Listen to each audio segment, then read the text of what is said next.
மண்ணின் கலைகளை மரபு மாறாமல் மேம்படுத்திட கலை ஆராய்ச்சி மையங்கள் 2 இடங்கள்ல 2 கோடி ரூபாய் செலவில் தோற்றுவிக்கப்படும். இதன் மூலமாக கோயம்புத்தூர் மற்றும் தஞ்சாவூர் ஆகிய 2 இடங்கள்ல இந்த கலை ஆராய்ச்சி மையங்கள் அமைக்கப்படும். அறிவிப்பு 2, நலிந்த கலைஞர்களுக்கு வழங்கப்பட்டு வரும் மாதாந்திர நிதியுதவி மாதந்தோறும் போயிட்டு இருக்கு. அதுல புதிய கலைஞர்கள் அடையாளம் கட்டப்பட்டு மேலும் 1500 கலைஞர்களுக்கு நம்முடைய அரசில் விரிவுபடுத்தப்படும் என்பதை மகிழ்ச்சியோடு அறிவிக்கிறேன்.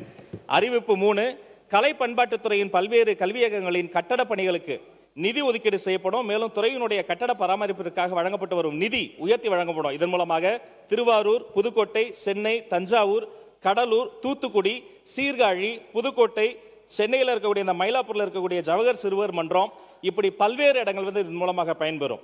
அறிவிப்பு 4, நாட்டுப்புற கலைஞர்களுக்கு இசை கருவிகள், ஆடை, அணிகலன்கள் வாங்குவதற்கு ஆண்டுதோறும் வழங்கப்பட்டு வரும் ரூபாய் 10,000 நிதி உதவி அது அதிகபட்சமாக இனி ரூபாய் 20,000 உயர்த்தி வழங்கப்படும். மேலும் புதிதாக இந்த திட்டத்தில் 500 இளம் கலைஞர்களுக்கும் இது விரிவாக்கம் செய்யப்படும். அறிவிப்பு 5, கலை பண்பாட்டுத்துறையின் கீழ் உள்ள கல்வி நிறுவன வளாகங்களில் கண்காணிப்பு கேமராக்கள் பொருத்தப்படும். மேலும் இத்துறையினுடைய இணையதளம் மேம்படுத்தப்படும். ரூபாய் 1.50 கோடி நிதி ஒதுக்கீடு இதற்காக செய்யப்படுது. அறிவிப்பு 6, கலை பண்பாட்டுத்துறையின் கீழே செயல்படும் கல்லூரிகளில் நம்மளுடைய ஆசிரியர், அதாவது ரூபாய் 20,000 ஊதியத்தில் பணிபுரியக்கூடிய தொகுப்பூதிய ஆசிரியர்களினுடைய ஊதியம் இனி ரூபாய் 25,000 உயர்த்தி வழங்கப்படும் என்பதை தெரிவித்துக் கொள்கிறேன். அறிவிப்பு 7, மாற்றுத்திறனாளிகளுக்கு 50 கலை ஆசிரியர்கள் மூலமாக கலை பயிற்சிகள் மாற்றுத்திறனாளிகள் நலத்துறையோடு இணைந்து வழங்கப்படும்.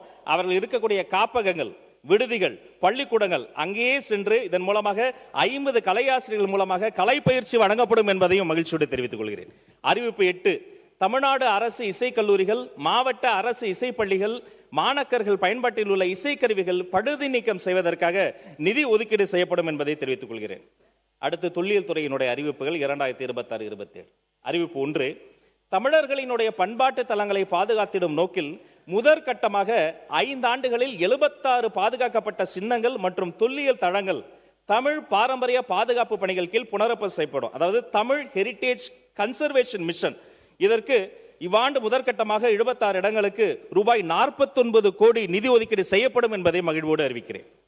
அறிவிப்பு 2, பண்டைய தமிழர் கல்வெட்டுகளை எளிமையாக புரிந்து கொள்ளும் வகையில் செயற்கை நுண்ணறிவினை ஆர்டிபிஷியல் இன்டெலிஜென்ஸ் AI பயன்படுத்தி ஒரு தரவு தளத்தினை உருவாக்கும் பணி ரூபாய் 1.50 கோடி மதிப்பில் மேற்கொள்ளப்படும்.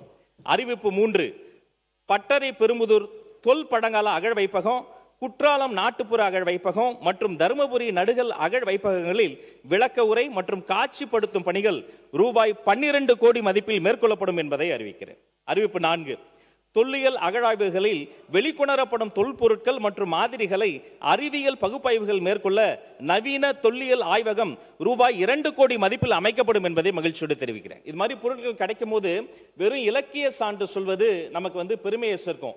ஆனால் அது அறிவியல் சான்று மூலமாக, ஆய்வக சான்று மூலமாக நிரூபித்தாதான் அது பெருமையால் அது உண்மை என்பது உலகத்திலிருந்து நமக்கு பதிலாக கிடைக்கும்.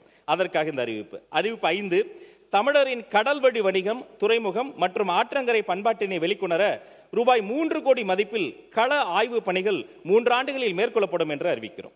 அறிவிப்பு 6, உட்பிரிவு A, தொல்லியல் கள ஆய்வு, அகழாய்வு மற்றும் ஆழ்கடல் அகழாய்வுகளுக்காக ஆண்டுதோறும் வழங்கப்பட்டு வரும் தொடரும் நிதியான 7 கோடி அதான் கொடுத்துட்டு இருக்காங்க. அது போதாது, இனி அது ரூபாய் 10 கோடியாக உயர்த்தி வழங்கப்படும் என்பதை மகிழ்ச்சியோடு அறிவிக்கிறேன்.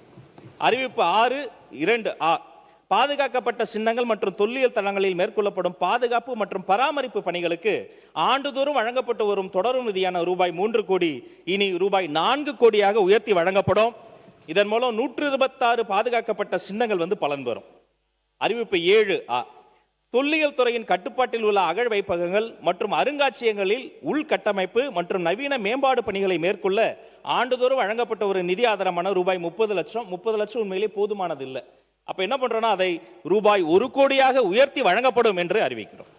அறிவிப்பு 7A, பொதுமக்கள் மற்றும் ஆய்வாளர்களுக்கு பயன்படும் வகையில கல்வி மற்றும் ஆய்வு சார்ந்த துறை வெளியீடுகளை ஆண்டுதோறும் வெளிக்கொண்டு வர ஏதுவாக தொடரும் நிதி ஆதாரம் ரூபாய் 30 லட்சம் இனி ரூபாய் 1 கோடியாக உயர்த்தி வழங்கப்படும். அறிவிப்பு 7E, உலகத்தரம் வாய்ந்த தொல்லியல் கண்காட்சிகள், உலக மரபு நாள், உலக மரபு வாரம் சிறப்பாக கொண்டாடுவதற்கு தொல்லியல் சார்பான சொற்பொழிவுகள், பயிற்சி பட்டறைகள், விழிப்புணர்வு நிகழ்ச்சிகள் நடத்துவதற்காக ஆண்டுதோறும் வழங்கப்படும் தொடரும் நிதி 15 லட்சம் இனி ரூபாய் 75 லட்சமாக உயர்த்தி வழங்கப்படும். 7E நெடில் தொல்லியல் சார்ந்த பன்னாட்டு கருத்தரங்கு உலகத்தரம் வாய்ந்த அளவில் நடத்திட வழங்கப்பட்டு வரும் தொடர் நிதி ரூபாய் 30 லட்சம் இனி ரூபாய் 80 லட்சமாக உயர்த்தி வழங்கப்படும். அறிவிப்பு 8. புதியதாக அறிவிக்கப்பட்டுள்ள பாதுகாக்கப்பட்ட சின்னங்களின் பாதுகாப்பு மற்றும் பராமரிப்பிற்காக புதிதாக 26 நினைவு சின்ன பாதுகாவலர் பணியிடங்கள் வெளிமுகமை மூலமாக நிரப்பிடும் வகையில் தோற்றுவிக்கப்படும். அறிவிப்பு 9.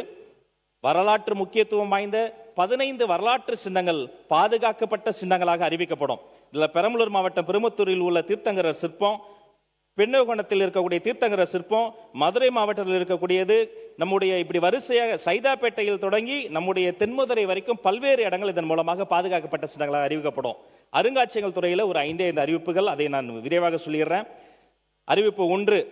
சென்னை அரசு அருங்காட்சியக காட்சிக்கூடங்கள் முழுமையா டிஜிட்டல் மயமாக்கப்பட்டு இணையதள அருங்காட்சியகம் அறிமுகப்படுத்தப்படும். இதற்கான விரிவான திட்ட அறிக்கை டிபிஆர் தயார் செய்யப்படும். மேலும் அருங்காட்சியக நுழைவுச் சீட்டுகள் அனைத்துமே இனி முழுமையாக கணினிமயமாக்கப்படும். அமெரிக்காவுக்கு சென்றிருந்த போது எங்களுடைய முதல்வர் வந்தவுடனே கேட்டது என்ன அங்கே ரொம்ப பிடிச்சதுன்னா, நான் சொன்ன அமெரிக்காவில் இருக்கக்கூடிய குட்டி குட்டி குழந்தைகள்லாம் அருங்காட்சியகம் போவது என்று சொன்னால் துள்ளி குதித்து போறாங்க. ஏன்னா அங்கே அது வெறும் எக்ஸ்பிளனேஷன் சென்டரா இல்லை, அது ஒரு எக்ஸ்பீரியன்ஸ் சென்டரா இருக்கு. வெறும் அவங்க சொல்றது இவங்க கேட்கறதுன்னு இல்லை, அவங்க அதில் பங்கெடுக்க முடியும். ஒரு விளையாட்டு மாதிரி அதை மாற்றி வச்சிருக்காங்கன்னு சொன்னேன். உடனடியாக இதையெல்லாம் டிஜிட்டலா மாற்றி அமெரிக்காவை தரத்திற்கு நம்ம அந்த திசையை நோக்கி போகணும்னு சொன்னா அந்த மாற்றங்கள்லாம் கொண்டு வரணும் அவர் முதல்வர் சொன்னார். அவரின் அறிவுறுத்தலோடு அறிவிப்பு 1. சென்னை அரசு அருங்காட்சியக வளாகத்தை மேம்படுத்தும் பார்வையாளர்களுக்கு தேவையான வசதிகளை ஏற்படுத்தவும் ஒருங்கிணைந்த திட்டம் காம்ப்ரிஹென்சிவ் பிளான் செயல்படுத்தப்படும். இதற்கான விரிவான திட்ட அறிக்கை டிபிஆர் மொத்தம் 2 கோடி மதிப்பீட்டில் தயாரிக்கப்படும். அறிவிப்பு 2. மதுரையில் தமிழர் நாகரிக அருங்காட்சியகம் அமைப்பதற்கு தகுந்த இடம் தேர்வு செய்யப்பட்டு இதற்கான விரிவான திட்ட அறிக்கை டிபிஆர் ரூபாய் 2 கோடி மதிப்பீட்டில் தயாரிக்கப்படும். இந்த தமிழர் நாகரிக அருங்காட்சியகம் ஒரு பொக்கிஷமான இடமாக உருமாறும். அறிவிப்பு 3. சென்னை உமாயூன் மஹால் கட்டடத்தில் அமைக்கப்பட்டு வரும் சுதந்திர தின அருங்காட்சியகத்தில் குளிர்சாதன வசதி, மின் விளக்குகள், மின் தூக்கி, தீ தடுப்பு உபகரணங்கள், கழிப்பிடம் மற்றும் இதர வசதிகள் ரூபாய் 15 கோடி செலவில் மேற்கொள்ளப்படும். அறிவிப்பு 4. நம்முடைய சென்னை அரசு அருங்காட்சியகம் எழும்பூர் அது தொடங்கப்பட்டு 175 ஆண்டுகள் நிறைவடைவதை முன்னிட்டு சிறப்பு அஞ்சல் தலை வெளியிடப்படும். இதற்கென ரூபாய் 15 லட்சம் ஒதுக்கீடு செய்யப்படும். பள்ளி கல்லூரி மாணவர்கள் மற்றும் பொதுமக்கள் அருங்காட்சியகங்களுக்கு வருகை தருவதை ஊக்குவிக்கும் வகையில் விசிட் மியூசியம் இயர் 2026-27 என அறிவிக்கப்படும். இதற்கென ரூபாய் 20 லட்சம் ஒதுக்கீடு செய்யப்படும். எனவே சட்டமன்ற உறுப்பினர்களே, நீங்களும் ப்ளீஸ் விசிட் அவர் மியூசியம். உங்களுடைய தொகுதியில் இருக்கக்கூடிய மக்களோடு எங்களுடைய மியூசியத்தை பார்க்கணும்னு நான் மீண்டும் வலியுறுத்தி, இறுதியாக அறிவிப்பு 5. 23 மாவட்டங்களில் தற்போது செயல்பட்டு வரக்கூடிய அருங்காட்சியகங்கள் மேலும் 15 மாவட்டங்களுக்கு விரிவுபடுத்தப்படும் என்பதையும் சொல்லி, இதன் முதற்கட்டமாக 4 மாவட்டங்களுக்கு நாமக்கல், திருவள்ளூர், கன்னியாகுமரி, அரியலூர் அந்த மாவட்டங்களுக்கு விரிவுபடுத்த ஏதுவாக விரிவான திட்ட அறிக்கை டிபிஆர் ரூபாய் 80 லட்சம் மதிப்பீட்டில் தயாரிக்கப்படும் என்று சொல்லி, இந்த மானிய கோரிக்கை அனைவரும் அன்போடும் ஆதரவோடும் நிறைவேற்றுவதற்காக வெட்டு தீர்மானங்களை அவர்கள் திரும்ப பெற்று இந்த மானிய கோரிக்கையை ஏற்று தரும்படி இந்த மாமன்றத்திற்கு சட்டப்பேரவை தலைவர் அவர்களாக தெரிவித்துக் கொள்கிறேன். நன்றி.